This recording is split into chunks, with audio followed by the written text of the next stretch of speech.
but especially our parents' generation, the topic of marijuana is something that's very frowned upon, right? I want to pick your brain about it because you're very open about smoking weed. Yeah. And you've said in previous podcasts you've tried shrooms and done some psychedelics. Yeah. And so do you ever feel any conflictions between what was taught to you and what is known in the church that says about these things being sins or whatever? Yeah. Can you talk to me about that? Do you have any conflictions?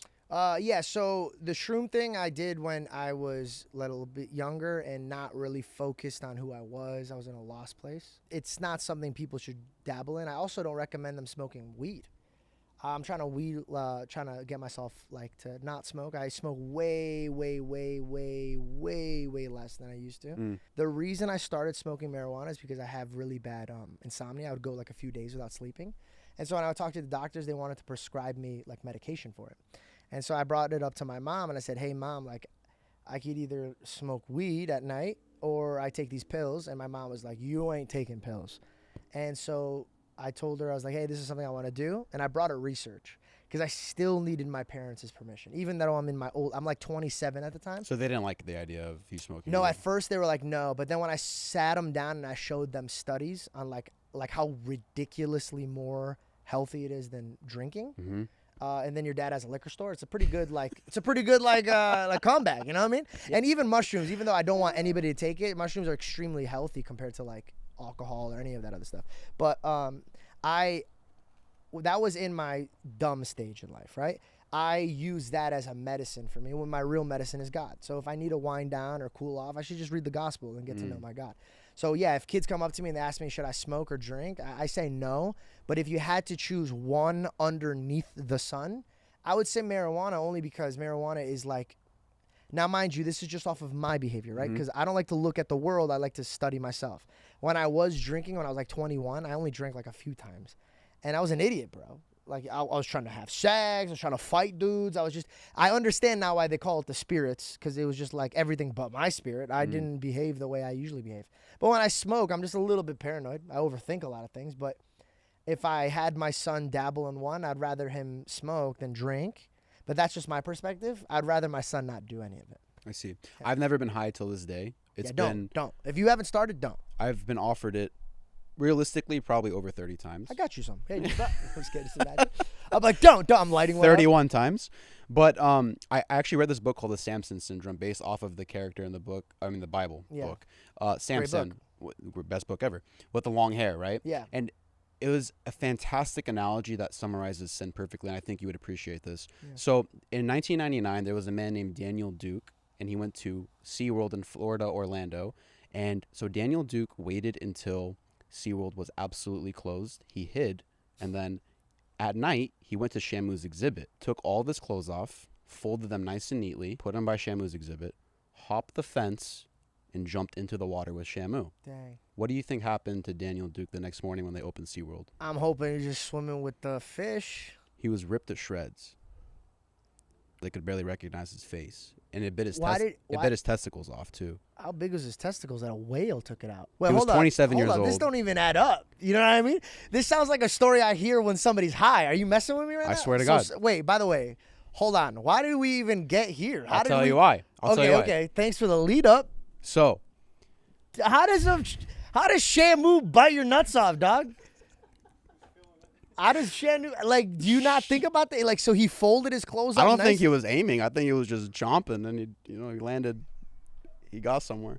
It's just such specific details. You know what I mean? Like, all right, I'm so Painting sorry. a picture. But go on, please go. So my point was, there's a picture of this? No. I mean, there was pictures of him after, but I'm not showing those. I thought you were about to show me that. Boom, right here. No. Okay. Show me, dude. I'm just kidding. All right, please. I'm loving where this is going. Sure. What I think sin is, and it's perfectly encapsulated with the book, The Samson Syndrome, and this analogy, is because God puts up certain rules for us, and that's that fence. And he tells us not to go over the fence because we rely so much on our own strength, because we want to just have fun sometimes. And so we don't commit sin because we want to hurt somebody. You're laughing. What's up? Dude, it's such a weird analogy. Dude, it's just such a funny analogy.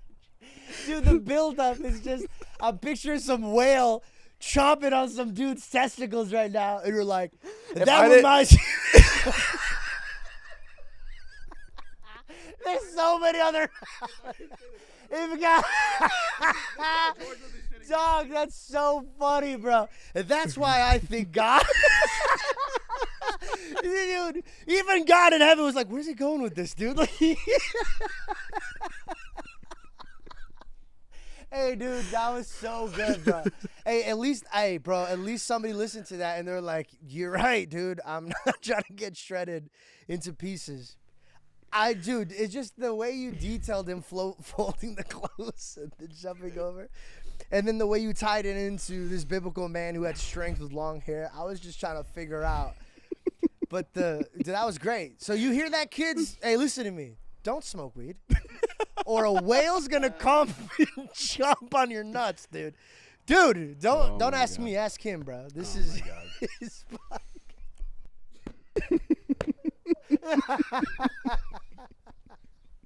Hey, bro, that was my favorite question or statement. You know how hard it was for me to keep going while George is staring at me like this? Bro, I was trying so hard not to laugh, dude. I was even pinching myself. I don't know if you can get on camera. I was like trying, like, don't do that, bro. No, he's trying to be serious right now. I'm sorry. It's all good. I'm glad. I hope this is a clip, bro. This is going to be definitely a clip. I hope this is a clip. And please, when you're talking about the shamu part, put like pictures of and then when you bring up the book, make sure. Oh my God. Dude, I love you so much. Yo, I love this kid so much, bro. Okay, I'm so sorry. I'm so sorry. Yeah, bro. Should I finish the point? Imagine tonight I'm lighting a J and I'm like, you know what? I'm going to get my dick turned off. I am a changed man now. I will not. All right. I'm so sorry, bro. Okay. I'm going to finish the point, though.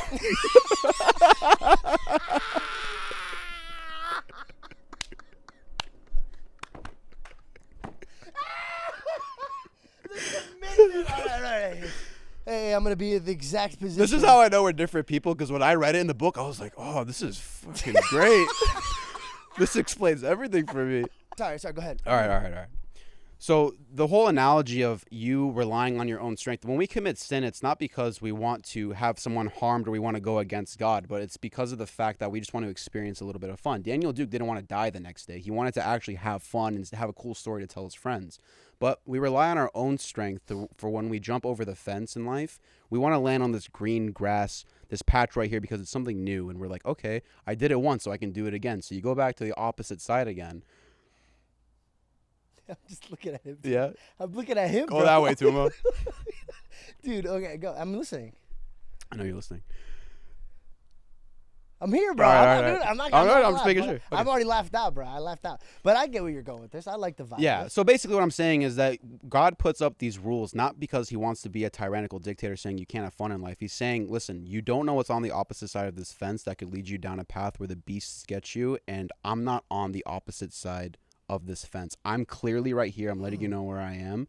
And so the sin is the opposite side that pulls you in deeper and deeper until you can't find your way back to the opposite side. That was the analogy. I love it. And you don't lose your testicles all the time. It's just the detail. Hey, but you know what? Everything that you just said makes sense. And I should have let you finish what you said because it hit. You should have. But I promise you this, dude. I think the clip's going to do a lot better with us laughing.